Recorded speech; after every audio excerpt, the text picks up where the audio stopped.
cardiopulmonary system of the entire global economy. So, the supply chain book shines a light on the entire global economic process. And I have whole chapters on that talk about China, the war in Ukraine, and climate change.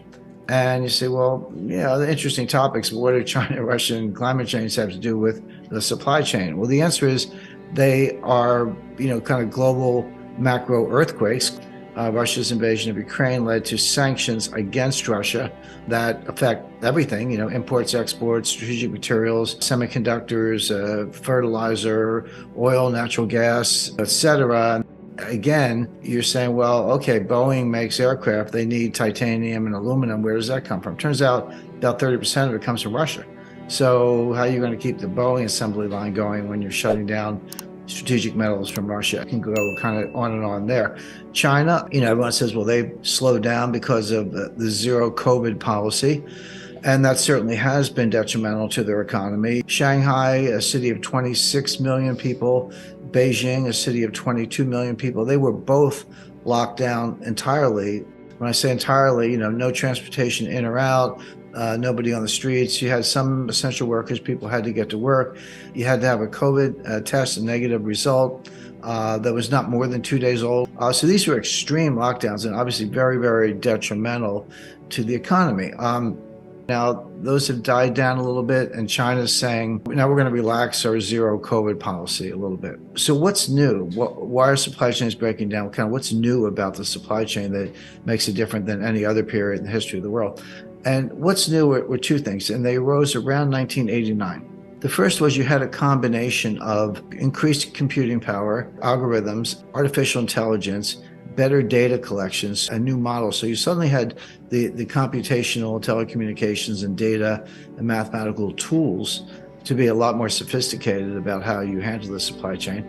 But the second thing that happened at the same time was 1989, the fall of the Berlin Wall, 1991, the collapse, demise of the former Soviet Union, which gave rise to new trading partners in both in Eastern Europe, where they were no longer behind the Iron Curtain, Poland and Romania and Hungary and many other countries. And at the same time, you had the rise of China. China did have a fairly high growth period in the 1980s, but nothing like we see today. And it all came crashing down in 1989 with the Tiananmen Square massacre. And that really shut down U.S.-China relations, not fully, but there was no Western investment coming into China. The two countries were distant. Well, that ended around 1992. Deng Xiaoping did what he called the Southern Tour, where he reaffirmed China's commitment to capitalist principles. They weren't overthrowing communism, but they were embracing capitalist market ideas. There was a thaw in U.S. relations, and then it was like, no holds barred. Then that's when the U.S. investment really did pour in. So all in a short period between 1989 and 1992, you had the fall of the Berlin Wall, the fall of the Soviet Union, new republics. China kind of re-enters the game, and all this was globalization. So now all of a sudden you had the science I described, computing and artificial intelligence and applied math, and a true global market. So now the supply chains could go 9,000 miles from Chongqing to New York, or from Shanghai to Seattle, or London to Hong Kong, of course. So this was true globalization, much larger scale, much longer supply chains, and it worked. And so this was a period I call supply chain 1.0, 30-year period from 1989 to 2019. Now, why did it break down around 2019? Three things. A lot of people look at the pandemic and they go, oh yeah, COVID, that disrupted everything. That was the problem. And some people look at the war in Ukraine and the Russian sanctions and go, that was the problem. And they both made it worse. They both made it worse, no doubt about it, made the supply chain worse. But it really started in 2018 with Trump's tariffs on China. So Trump put tariffs on appliances and solar panels. Well, China didn't stand still for that. So China said, well, what can we do to strike back? Well, at the time, China was and is the world's largest importer of soybeans. They need the protein. They don't have enough. The U.S. and Brazil are the two largest exporters of soybeans. Well, China was buying all their soybeans from the United States because they were trying to reduce the trade deficit. We were buying so much stuff from them. And China said, well, what can we buy from the US just to kind of balance the books a little bit? And the answer was soybeans. Well, when Trump put the tariffs on, China redirected all of their soybean orders to Brazil. They stopped buying US soybeans and they bought them all from Brazil. Well, there's a lot more to that than a phone call. You got vessels and dry bulk carriers and transportation lanes and port facilities. And, if you're Brazil and you get all these orders, you got to get trucks to get the soybeans to the ports. You got to open up port facilities, et cetera. The point is, this is a major, major shift in global logistics just to change the order book from the US to Brazil. Beyond that, people involved in this, they don't want 6-month contracts. They want 5-year contracts or at least 3-year contracts. And they got them. And so now all of a sudden, China's buying all their soybeans from Brazil. But this scrambled global supply chains. Now, what are the US farmers doing? We're still growing the soybeans. We can't sell them to China. Well, it turns out the Netherlands needed them. So, okay, we'll sell them to the Netherlands and distribute them to Europe, which they did. And then this went on and on because Trump put more tariffs on to retaliate. China took more actions against the United States, canceled purchase. So, and it escalated from there. Now, again, COVID made it worse. The war in Ukraine made it worse. But it's very clear that that's where it started. So that's why I use 2019 as just, kind of an arbitrary date with a 30-year period of supply chain 1.0. Now we're getting to supply chain 2.0, but we're not there yet. We're in this messy, in between, inefficient, muddling through period where things are broken, but they'll never be put back together the way they were, but we haven't produced or created the new model supply chain. We're just muddling through, and with a lot of disruption, a lot of empty shelves. You have to understand, it took us 30 years to build this. We blew it up in about 3 years. It's not going to come back overnight. It's going to take 5 or 10 years or maybe longer to rebuild in some form. I'm going to spend $50 billion to create 51% of the mining capacity in the world, and I'm going to steal all the Bitcoin in the world and take down the Western financial system. First of all, there's no such thing as cryptocurrency. There are 1,000 cryptocurrencies. In other words, you cannot speak generically about cryptocurrencies. Jim Rickards hates cryptocurrencies. That's not true. I really, really dislike Bitcoin, and I'll tell you why. But there are cryptocurrencies out there that I think are very interesting and worth your consideration. I'm for it. I'm against it. Cryptocurrency means nothing. You have to talk about the specific currency. And I'm showing Bitcoin, Litecoin, Monero, and Ether. By the way, isn't it fascinating how the graphical representation of cryptocurrencies is always a gold or silver coin? Bitcoin's gold and Litecoin's silver, Monero is both, and Ether is gold. I mean, what are they trying to say? I think that psychologically what they're saying is, well, this is nothing, but if we pretend it's a gold coin, then someone will buy it. But I just find this a little bit of an aside. But no, it's the same thing is true with fiat currencies. You can't be like or dislike fiat currencies generically. Some people do because they just hate central banks. I understand that. But it's a big difference between a Venezuelan bolivar and a euro. Big difference between a Zimbabwe dollar and a U.S. dollar. So in other words, don't talk to me about cryptocurrencies. Tell me what specific one you want to talk about, and that's a more interesting conversation. I think it's really important because this field is so muddied, the conversation is so muddied, people not distinguishing between blockchain and currency, not distinguishing between different types of currencies, et cetera. I think we need to step back, take a deep breath, and be rigorous in our analysis and think about what we're actually talking about. There's no such thing as a blockchain. There are hundreds of blockchains. In other words, every currency, every token, every so-called smart contract, if you're using Ether, has a different blockchain. So there are at least hundreds, perhaps thousands of blockchains, new ones being created every day. So again, don't talk to me about blockchain. Tell me which specific blockchain you're talking about, because they're not all the same, and this is critical. The main difference, there are many differences in this blockchain technology, but the main difference is validation. Because remember, the whole idea of cryptocurrencies and blockchain and the original Bitcoin and what Satoshi Nakamoto came up with is that we're going to have a trustless system. We're not going to trust banks. We're not going to trust clearinghouses. We're not going to trust exchanges. We're not going to trust central banks. We're not going to trust anybody. We're going to have a decentralized system that a community can validate, and we don't have to rely on anybody in particular. That was the original idea. So the question is, what's your method of validation? And that's what distinguishes one blockchain from the other. So I've listed 4 of them here, but there are others. Proof of work, that's what blockchain uses. And you know what the work is? You got to like factor these, 87-digit prime numbers into prime factors. It's a lot of computer crunching, completely clunky, completely inefficient, non-sustainable. I'll talk about that in a second. But that's Bitcoin. There's something else called proof of stake, meaning you actually, this is what Ether is based on, you demonstrate that you have a certain percentage of the processing power, so you step up based on your stake. There's proof of space. Space is storage space on a hard drive, so I get to vote on the blockchain. I get to vote on validating the blockchain because I've decided to devote a certain amount of my hard drive to that process. There's a new coin called Space Mint. And then there's the Byzantine Agreement, there's a version of that called the Federated Byzantine Agreement, which I personally think is the best, much more robust to some of the problems we're talking about, and there are others. But the point is, don't talk about blockchain. Say, okay, what's your governance model? What's your validation model, et cetera? And then ask yourself, is that sustainable? Is that robust? Will that resist an attack? Are your cryptocurrencies going to be stolen? These are the questions you have to ask yourself, and there are no generic answers. So I cannot emphasize enough. Coin by coin, I hate to use the word coin, whatever, token by token, blockchain by blockchain, be rigorous and ask yourself what's sustainable. Now, Bitcoin, Ripple, and Ether, and some of these other cryptocurrencies, not all of them, but the best known are going to fail.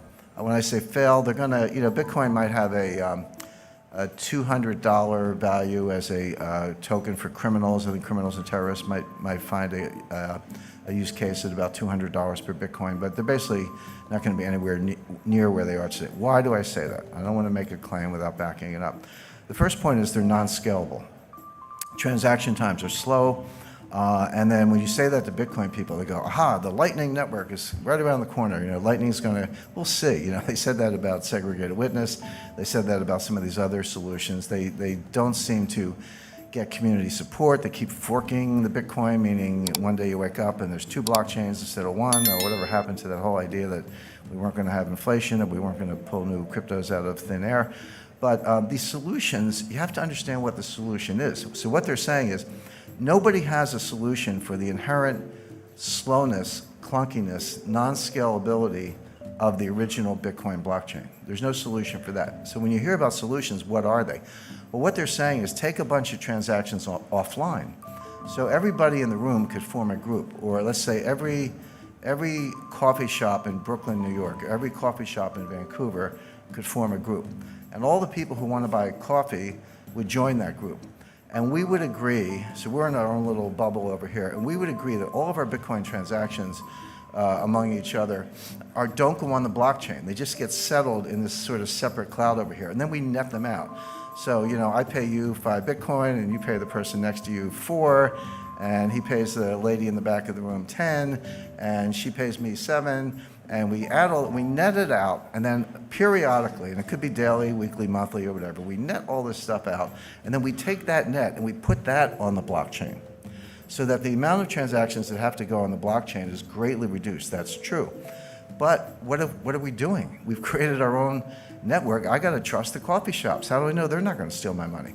In other words, it's only a solution because you're completely negating the original idea. Oh, be sure. If you want to tear up the original idea and start over, that's fine. But don't tell me you're adhering to the idea of a decentralized, trustless network, because you're not. All you've done is create another network. Somebody, I get trolled on Twitter all the time. People tell me I'm an idiot and I don't know technology and all that stuff.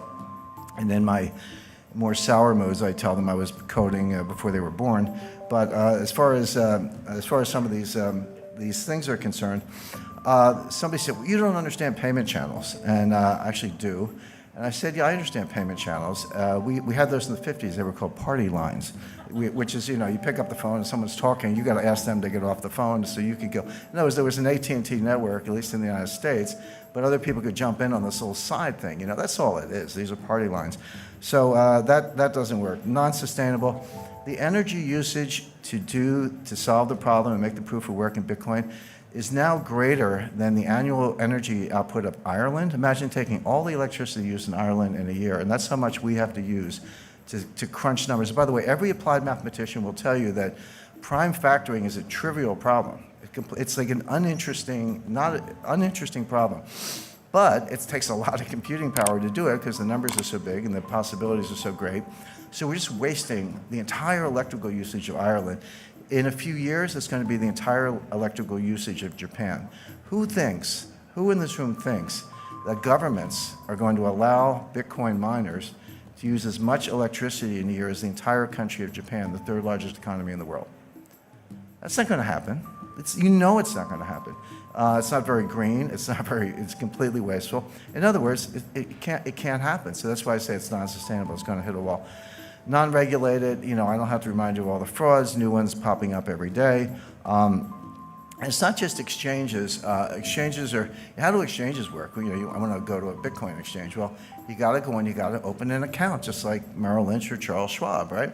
So, or Toronto Dominion. So you go, you give me your name, your address, your social security number, your bank wire information, give them all that information, and then send them dollars, and they say, okay, you got some Bitcoin, here's your confirmation. Really? How do I know you didn't just take my dollars and send me a phony baloney confirmation? How do I know you're not, a Ponzi? You're using new money to pay off the old money. How do I know you're not Bernie Madoff with a computer engineering degree? How do I know you're not a bucket shop? How do I know any of those things? The answer is you don't. So good luck with that. Not to mention Bitcoin whales. They estimate there are 1,000 people who control 40% of the Bitcoin. Now you got millennials buying, 1/100th of a Bitcoin for, $10 or whatever the math is, $100.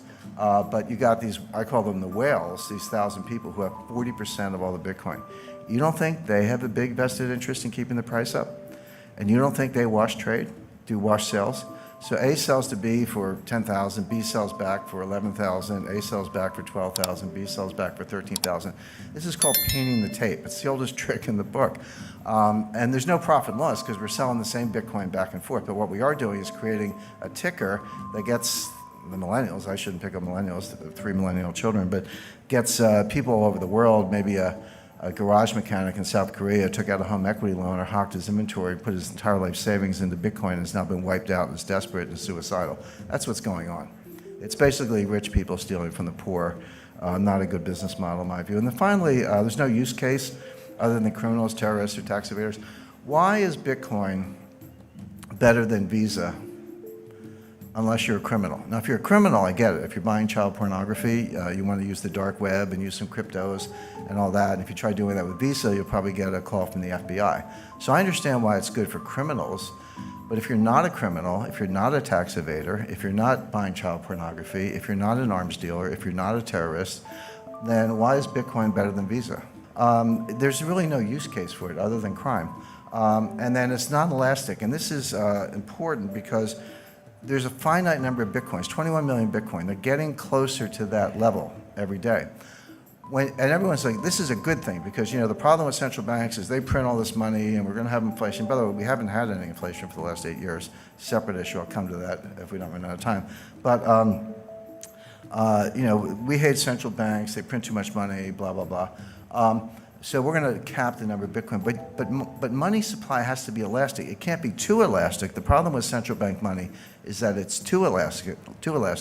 The reason, by the way, gold is such a good form of money is that it grows slowly. It grows at about the tempo of world growth. It grows at about the tempo of population growth. Not exactly, but close enough that it's the best form of money anyone's ever discovered.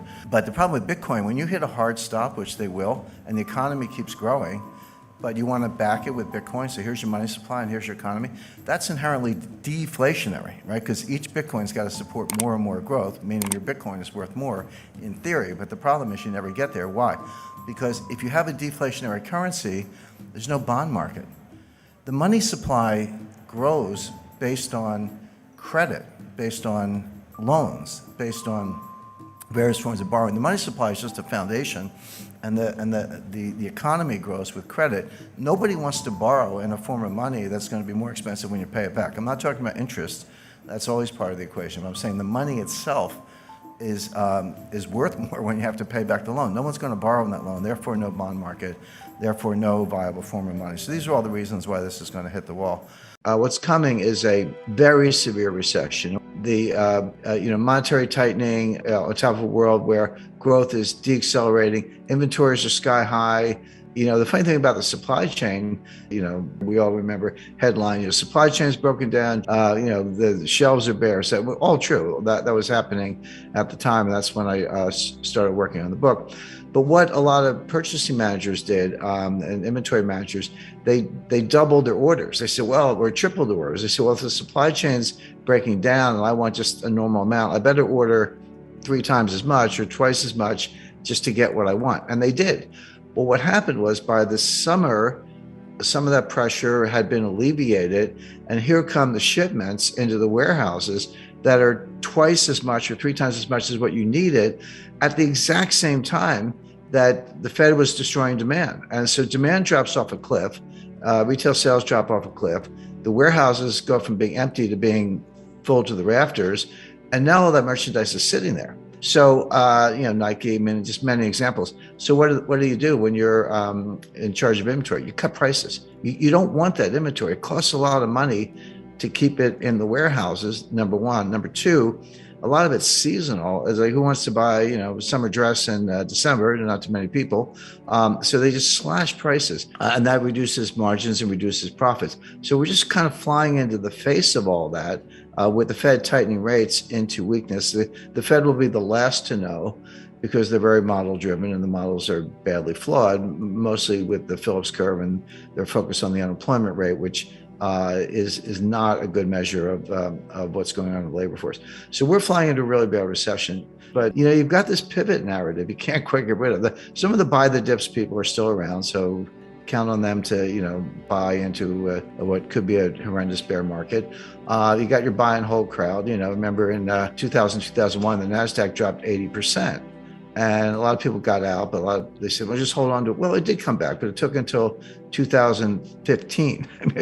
That's a long time. A lot of people died in the meantime. You're waiting 14 years to get back to where you were. So those people are still around, but there is what I call the pivot crowd. So the Fed pivot is a narrative, and it kind of goes like this. Yeah, the Fed's tightening. We see that. Inflation is going to come down really fast. The economy is going to slow down really fast. Both of those things are happening. Inflation, a little less so, but the economic slowdown is there.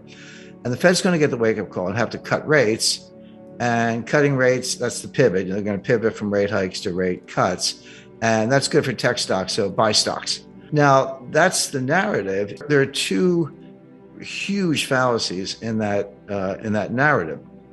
The first one is who says the Fed's going to get the message? And if you look at what Jay Powell said and what he repeated, we're going to raise rates, we're going to crush inflation. I've been following this for 50 years. I've never seen a Fed chairman use the word pain 3 times in one paragraph, but he did, and he meant it. He knows there's going to be a recession. They're causing it in part. Unemployment's going to go up. He said that. He tied unemployment to killing, basically demand destruction and getting inflation under control. He said, that's how we're going to do it. And you're already starting to see some early signs of that. So with that as their focus, who says the Fed's going to, get a wake-up call? Almost certainly not. I mean, they told us what they're going to do. They're going to raise rates. And then he said, if we see progress on inflation, we'll pause. But pause doesn't mean cut. It means just wait a long time, because at that point, core PCE, that's personal consumption expenditure, core, which excludes oil and food, and that's just how they do it. That's their favorite metric. You can debate whether it's the best one, but the debate doesn't matter because that is the one they use. Let's say that comes down to around 3.5. Okay, it's still not 2. Now, what Powell, which is their target, so what Powell said is, we don't have to keep raising rates to force it to 2. We just have to raise them enough that it'll get to 2 on its own. That's what they call restrictive policy. So, but that's not a rate cut. He said that might last for a year, all the way into 2024. That's when he was talking about rate cuts. Now, again, this can change, but they've told us what they're going to do. I always say, forecasting the Fed's the easiest thing I do, because they actually tell you what you're going to do, what they're going to do. You just have to listen and believe them. Now, The hard part is understanding how badly they're going to destroy the economy and when they're going to get the wake-up call. That's the hard part of the analysis. But telling you what they're going to do is the easy part, because they kind of tell you. So the stock market notion that somehow there'll be cutting rates is just false. But the second fallacy is even bigger: is tell me why it's a buy signal for stocks if the Fed is throwing the economy into such a bad recession that unemployment is going to go up significantly and growth is going to come down, inflation is going to come down. Why is that a buy signal for stocks? Bear market rallies are really interesting. Some of the biggest rallies in history have been in the middle of bear markets, where you ended up losing everything, but for a couple of days or weeks even, it's the bottom's in, and you buy stocks, etc. So you have to watch out for that. So my expectation is the recession's coming. It's going to be really bad. Inflation is going to come down fast, but not quite fast enough for the Fed. They're going to keep raising rates, destroying demand, raising unemployment, and we're going to wake up with a severe recession, high unemployment, and a much lower stock market. I was around for the 2008 financial crisis. I was around for 1998 financial crisis. I negotiated that bailout for LTCM.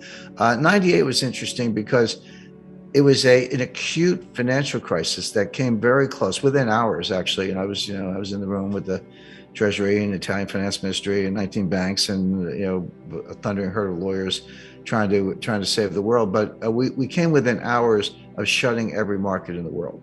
There was a $4 billion all cash. You couldn't use the word due diligence because there wasn't time. It was just, hey, the Fed wants us to do this, so let's just do it. So that worked. But it was a very close call. They would have shut down Tokyo and then around the world, London and finally New York. And they would have opened days later. But that's how, with trillions of dollars of losses, it would have been worse than what actually happened in 2008. It didn't happen, but there was no economic recession at the time. That confuses a lot of people because, and particularly if you're using 2008 as a frame of reference. There are financial panics and financial crises and liquidity crises, and there are recessions, some of which are severe. But they're two different things. 98 was an acute financial crisis with no recession.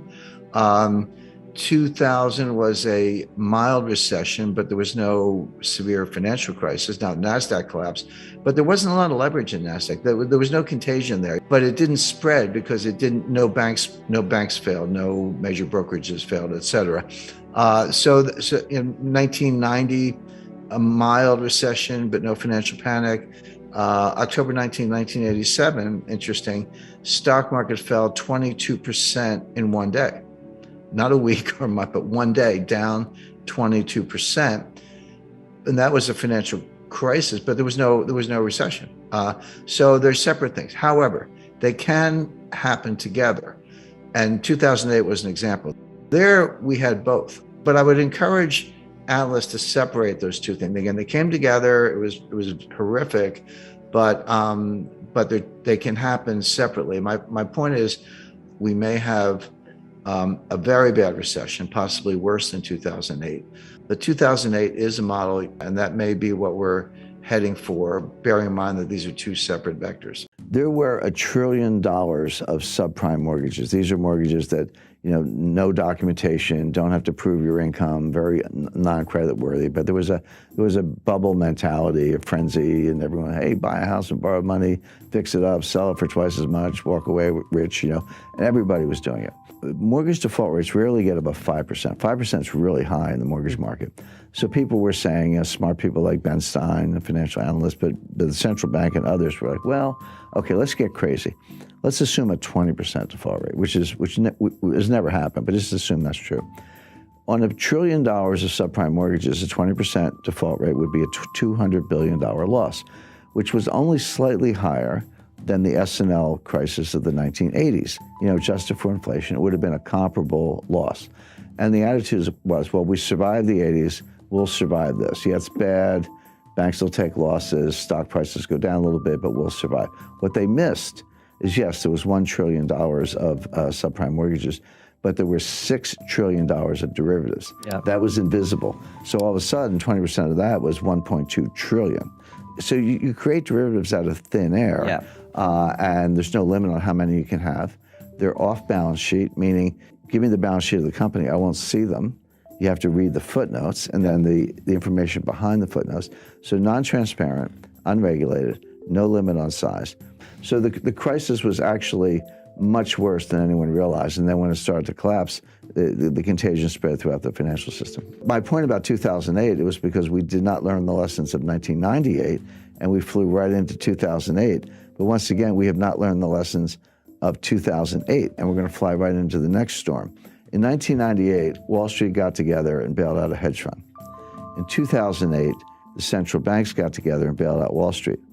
Who's going to bail out the central banks?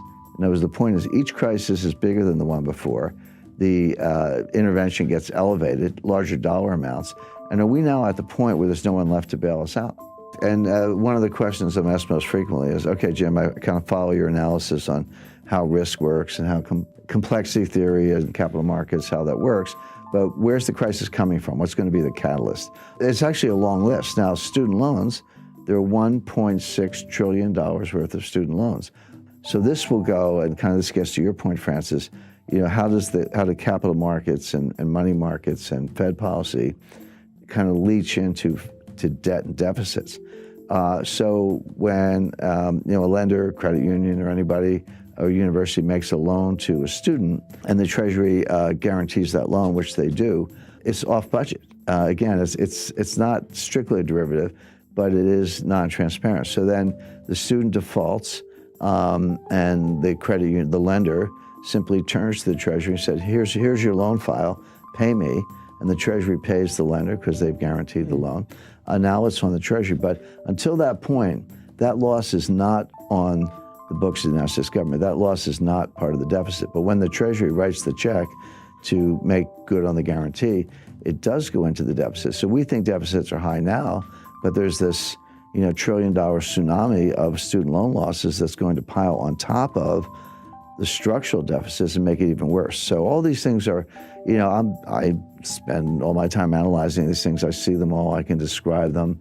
I can see how they're going to converge into a worse crisis. But in the short run, people either ignore them or they just don't know anything about them. But why would Bernie Sanders even suggest that? And by the way, he's not alone. I think the other candidates have, you know, Elizabeth Warren and Joe Biden and Kamala Harris, one way or another, have suggested that they would do something similar, that we need student loan relief, and that ends up going onto the budget and onto the taxpayers. But there's a school of economics, and I talk about this in chapter 5 of my book. It's called Modern Monetary Theory, MMT for short. Everyday viewers, everyday people to know anything about it, but more to the point, economists don't know anything about it. This is a new school of economics, if you want to think of it that way. So there is this modern monetary theory, but the leading scholar of modern monetary theory is a lady named Stephanie Kelton, who's a professor at the State University of New York, but she's the financial advisor to Bernie Sanders. What modern monetary theory says is that actually there's no limit on the amount you can spend. You can spend as much as you want, and the market will either buy the debt, or if they balk, the Fed will monetize the debt. So how much debt is there relative to the size of the economy? This is called the debt to GDP ratio, but the way it's a simple fraction you learn in the 5th grade.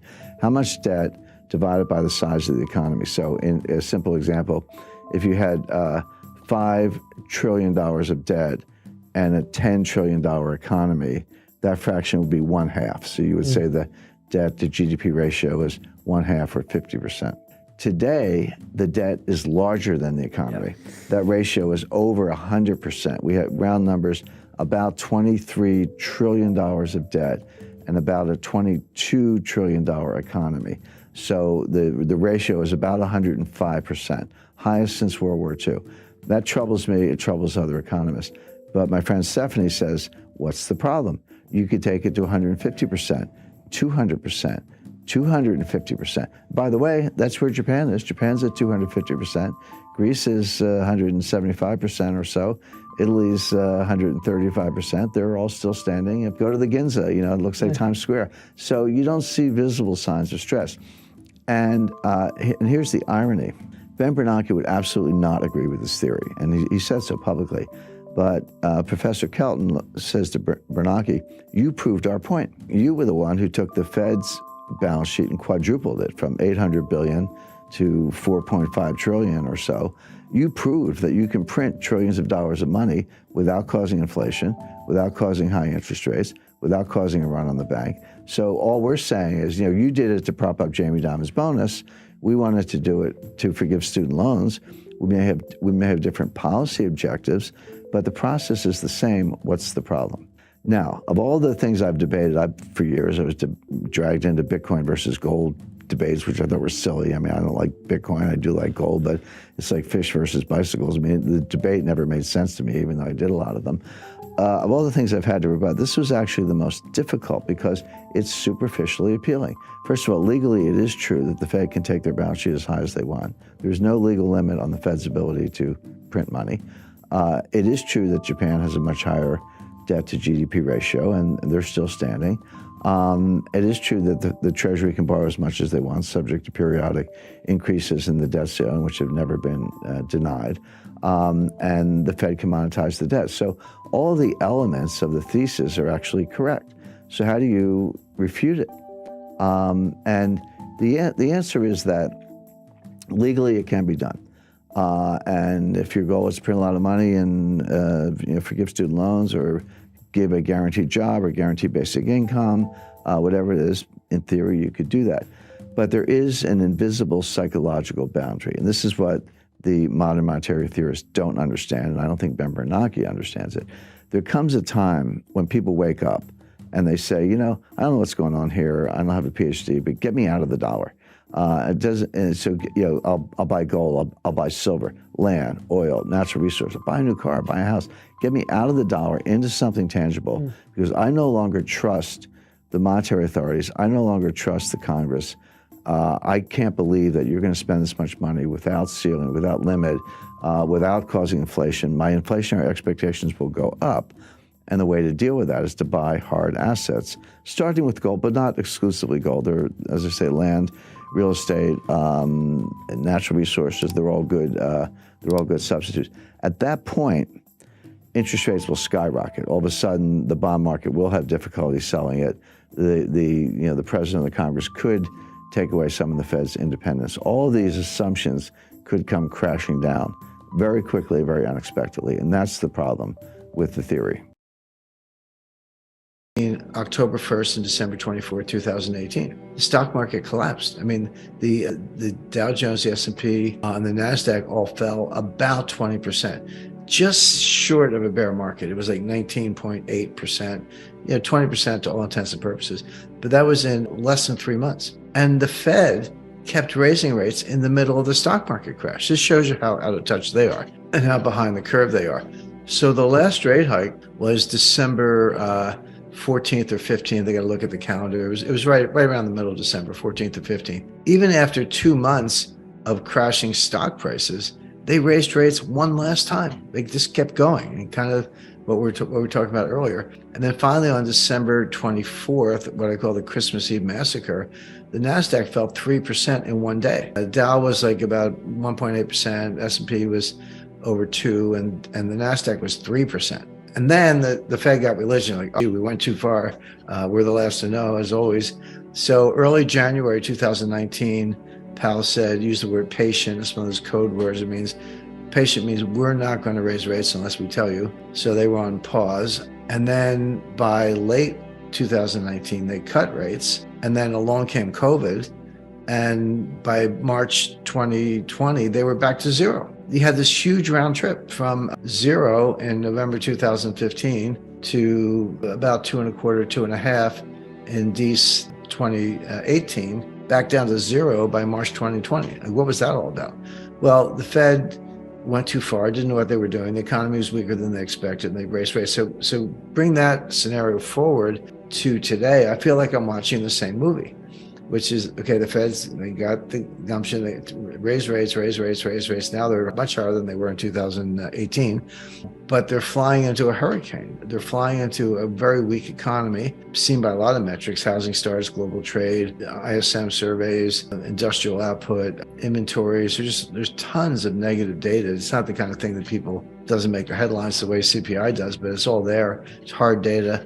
So it looks like a bigger, better version of what happened in 2018, and I would expect a worse outcome. So my point is, the Fed may in fact cut rates sooner than Wall Street expects, sooner than Michael Wilson expects, but not for good reasons, but for very bad reasons, because we're in a severe recession. So the bottom line is, we've had the supply side inflation.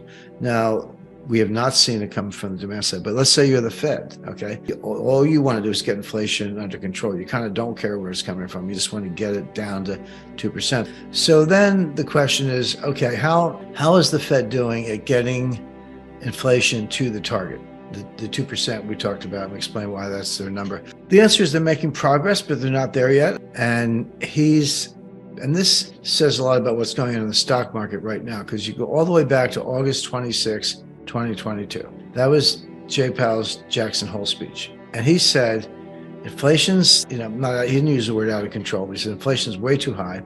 We're going to bring it down to our 2% target. We know unemployment's going to go up. We know we'll probably have recession. He did not use the R word. He didn't say recession, but he said, growth will suffer, unemployment will go up. That's just a fancy way of saying there's going to be a recession. And we're not going to stop until we get there. And so, in other words, too bad, Well, the Fed has no tools to affect the supply side. The Fed doesn't drive trucks. They don't drill for oil. They don't plant crops. They don't run tractors. They don't do anything that could alleviate the supply side problems. All the Fed can do is destroy demand, and that they can do. When you raise interest rates enough, mortgage rates go up, credit card rates go up, costs of working capital go up.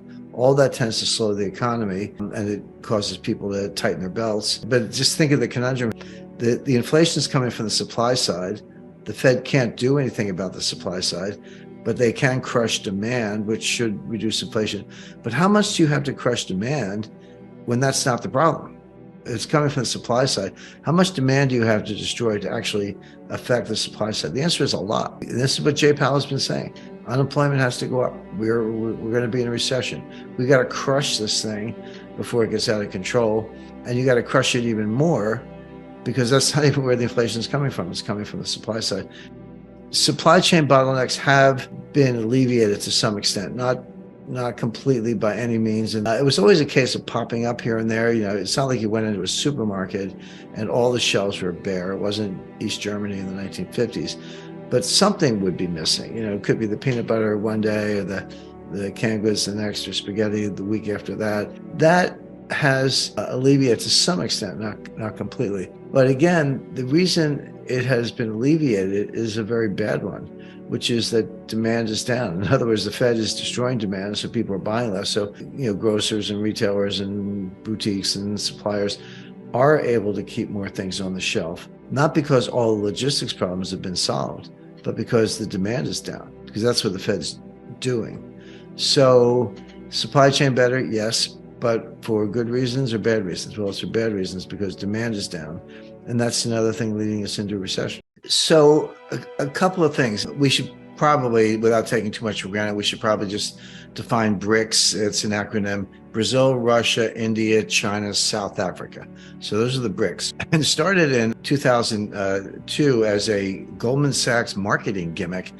Jim O'Neill and some partners came up with it. And all they did, I'm not diminishing what they did, but they kind of took the leading economies, took out the G7 and Switzerland and a couple obvious leaders, and said, well, who's left? That will be the up-and-comers, the fastest-growing developing economies. Then they got Brazil, Russia, India, and China. That was kind of easy. And then a few years later, they added South Africa, which was a little bit of a favor to South Africa. South Africa is not anywhere near as large as those other economies or as important. However, it is one of the biggest economies in Africa. And if you're going to be the BRICS, you probably can't just be South America and Asia. You probably need to include an African country. So they picked South Africa. So for a couple of years, it was a Goldman marketing brochure. But then in 2006, at the United Nations General Assembly in New York, annual meeting, heads of state and foreign ministers show up from all over the world, but they have what they call these bilateral meetings on the sidelines. And sometimes there are 3 or 4, say, hey, we're all here, let's just grab a conference room and sit down and talk.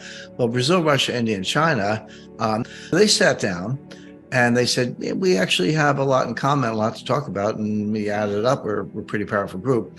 So they formalized it. And then in 2009, they had a summit conference, a formal summit conference with an agenda and all that in Yekaterinburg in Russia, in the Russian Federation. And they solidified, okay, we're a group, we're going to work together. And they did. And over the coming years, they multiplied numerous. People say it's the BRICS meeting. They have about 190 meetings a year. They have working groups on women's rights, sports, the environment, climate change. You could go on and on. It's a very active, what they call secretariat, which is central organization. A few years later, in 2014, they formed what they call the New Development Bank, NDB. Well, what's the New Development Bank? First of all, it's got 100 billion of capital, part paid in, part callable, but it also has borrowing power with that kind of ownership and that kind of capital on the balance sheet.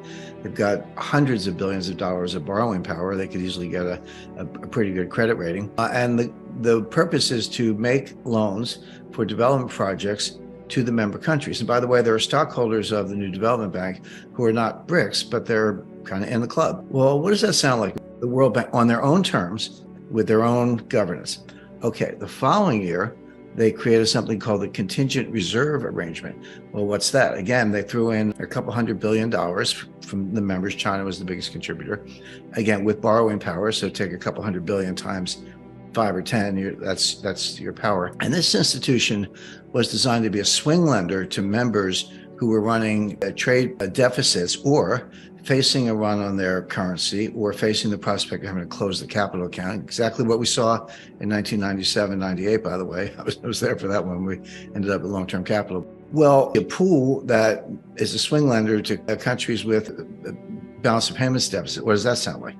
That's the IMF. So basically, they copied the World Bank, they copied the IMF. And I want to make 2 points. Number one, it's not like the BRICS popped up 6 months ago and said, hey, we're going to have a new currency. It's like Mickey Rooney and Judy Garland putting on a play. This has been in the works for 17 years. And it's typical Russian, Chinese. They're very methodical. So they've duplicated the World Bank. They've duplicated the IMF. Now they have applicants for membership. And there are, I think, 21 or more countries who have applied for, well, 7 have formally applied for membership. They filled out their college essay and they want to be members. And then another 13 or 14 on the waiting list, so to speak, and will perhaps eventually become members. But when you add those in, some of these will be admitted, starting with Saudi Arabia. Okay, so what happens when you let Saudi Arabia into the BRICS, given the other members? You have 2 of the 3 largest oil producers in the world, Russia and Saudi Arabia.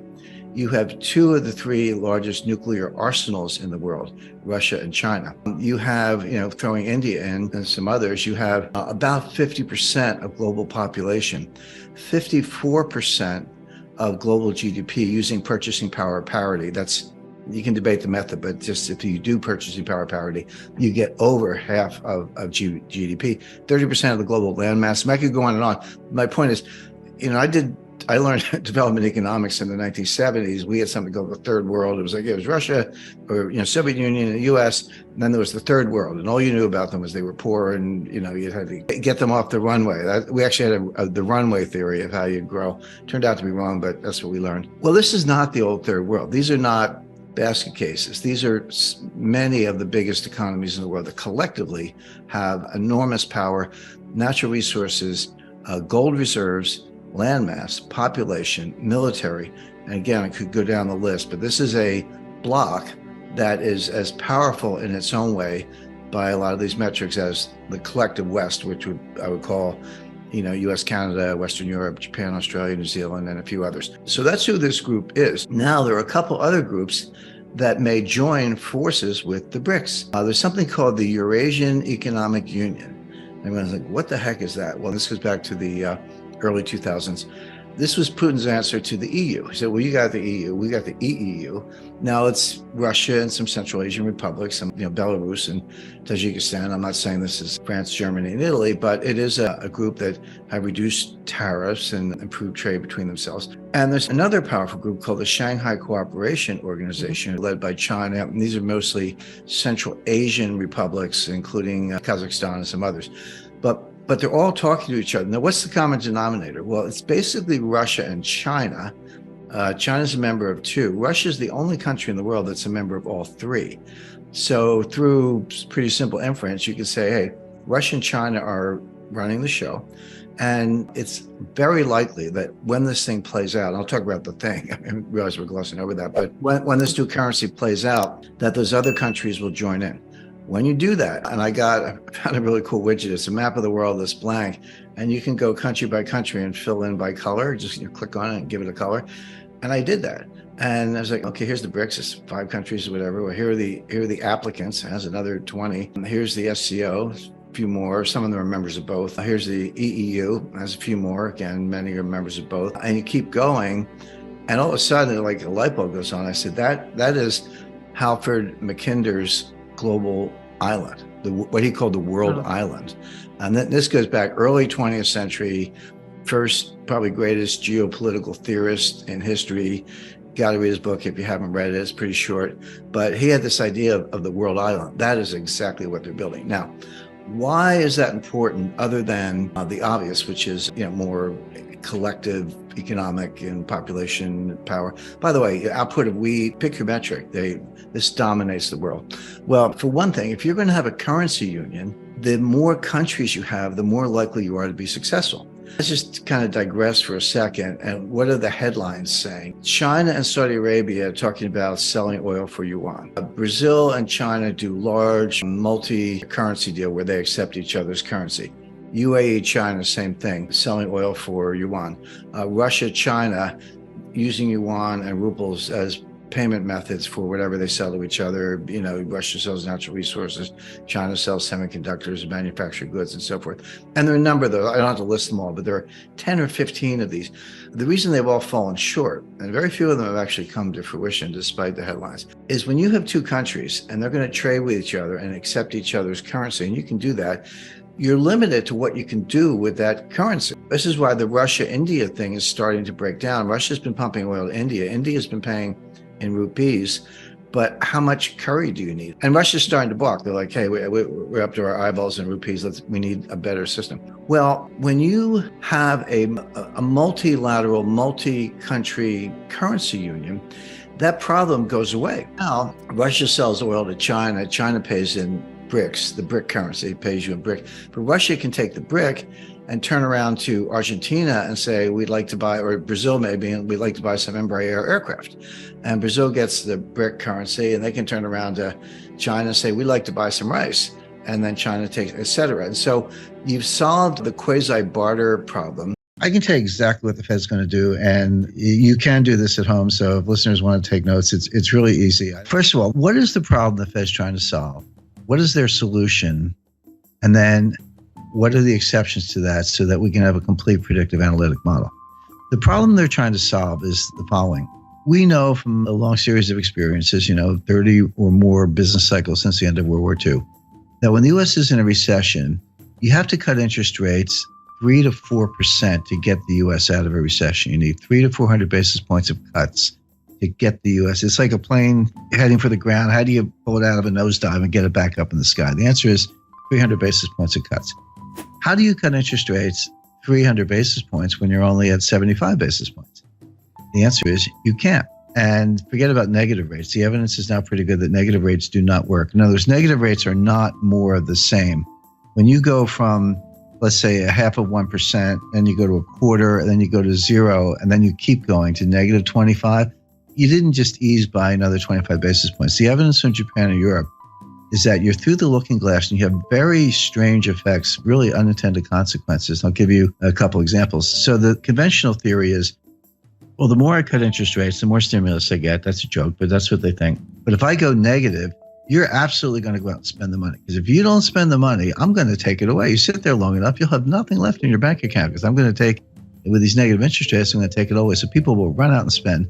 And the other thing is that, it's obviously, from the lending point of view, they'll borrow money, because the bank pays you to be a borrower.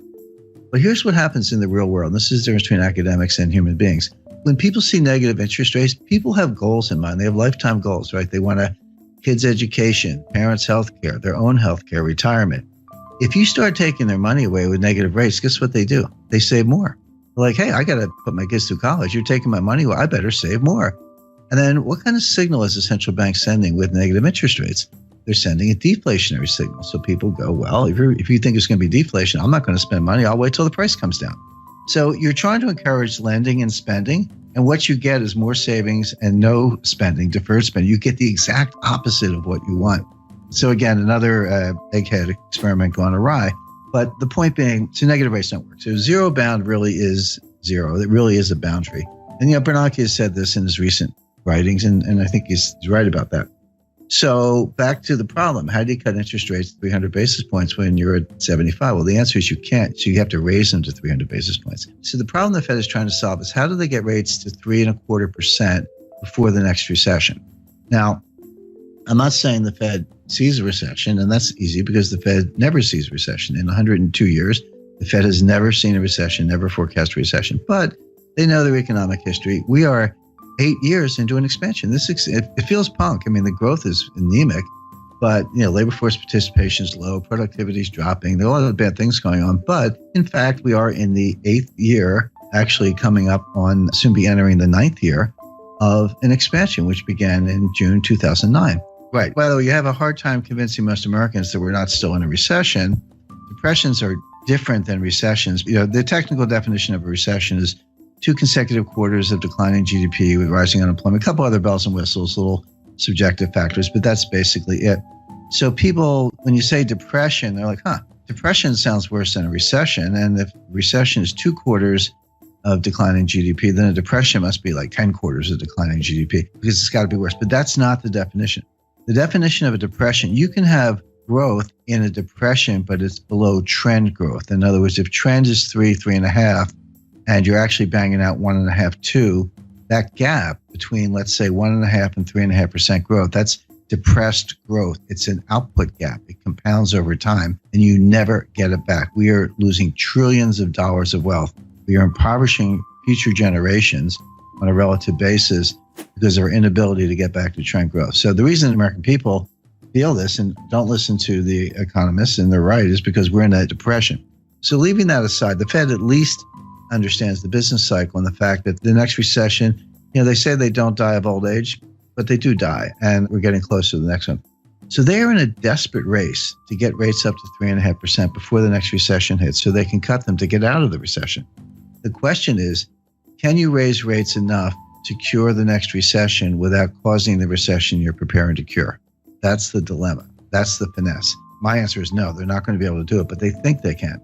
Why are they in this box? Well, because Bernanke should have raised rates in 2010, 2011, in the early stages of the expansion, when the economy would have been much better able to bear it than it is now. Bernanke skipped a whole cycle. He skipped a whole rate increase cycle to pursue these wacky experiments and, QE and zero interest rate policy and all that. I spoke to Bernanke about this, and he used the word experiment. He said this was an experiment. Bernanke made his academic reputation by studying the Great Depression, in the wake of Friedman and Anna Schwartz and some others. But he was a great scholar of the Great Depression, and he got his chance to kind of try out his theories. But what he told me was, he said 30 years from now, some new Ben Bernanke, some young scholar will look back and tell us if we did a good job or not. We actually don't know right now. See, the Great Depression was really 2 technical recessions, 29 to 33, and then 1937, 38. But from 33 to 37, we had an expansion, but the whole thing was a depression because we never got out of it. The stock market recovered the 1929 high in 1954. It was a long time to get back to even. But Bernanke's mantra was, doing something is better than doing nothing. I completely disagree. It's better to do nothing if you don't know what you're doing. And this is really the monetary equivalent of the Hippocratic Oath. Doctors say, first rule of being a doctor is first do no harm. Anyway, bottom line is, by pursuing QE and zero interest rate policy, Bernanke failed to raise rates during the early stages of a cyclical expansion, which he should have done. If he had, the economy would have been just fine, and we'd be able to cut them today, but he didn't. So Janet Yellen now has to make up for lost time. So that's the mission. But again, and this is what the market completely does not get. And the Wall Street economists don't get. Nobody gets this because they see the Fed raising rates. And they've done the correlations and the regressions back to World War II. And they go, Every time the Fed raises rates, the economy is getting stronger. So if the Fed's raising rates, the economy must be getting stronger. So bid up stock prices, et cetera. But that's like saying umbrellas cause rain. Because they've got the causality backwards. The Fed never leads the economy, ever. The Fed follows the economy. So a normal business cycle looks like this. So you get a little expansion going and unemployment starts to go down, and industrial capacity utilization starts to go up, and inflation starts to go up, and the Fed's watching, and then it keeps going. And they go, oh, it's getting a little hot. We better raise rates. And they raise rates, but of course they started too late. The expansion keeps going, inflation keeps going up, unemployment keeps going down. Then the economy starts to cool down, unemployment goes up, and then prices go down, and capacity utilization drops, and we get into recession. Like, we better cut. And then they cut, and then you hit the bottom, and then you come out of it again. So think of that as like a nice, pretty sine wave, right? That's a business expansion, business contraction over and over, 30 or so times since the end of World War II, with the Fed always following the economy, never leading the economy. So all the big brains on Wall Street, they've got all this data, and they say, well, every time the Fed raises rates, the economy is getting stronger. That has absolutely been true for like 30 times since the end of World War II. It is not true today. The reason it's not true today is because Bernanke skipped a cycle and they're playing catch up. For the first time since 1937, the Fed is tightening into weakness. That is a key thing to bear in mind. The Fed is tightening into weakness. They are not leading the economy to strength. They are not responding to strength, even though Wall Street thinks they are. And there's a great danger that they're actually going to cause the recession they're preparing to cure, as I mentioned. The Fed will raise rates 25 basis points 4 times a year from now until the middle of 2019, until they get them to 3.25%. So like clockwork, every March, June, September, December, for 2017, 2018, into 2019, look for a Fed rate hike until they get to 3.25%, at which point they'll be able to say, all right, now we're at 3.25. If we have a recession tomorrow, we can cut them back down to 0 again and get out of it. That'll be mission accomplished.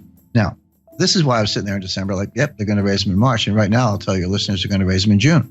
There's your Fed response function. There's your baseline scenario. What are the exceptions to a Fed rate hike? Under what conditions will they not raise rates? Because everything I just described to you, they've had in mind since March 2015 when Yellen took patience out of the statement. That was the end of forward guidance.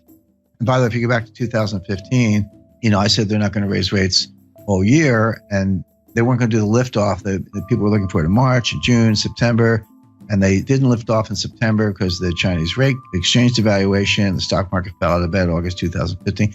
Finally, they raised them in December 2015, and Wall Street was ready for March. I said no, in June, no, September, no. It wasn't until December 2016 that they raised them the second time. So obviously, there are conditions under which they don't raise rates, notwithstanding the baseline scenario. So what are those conditions? There are 3.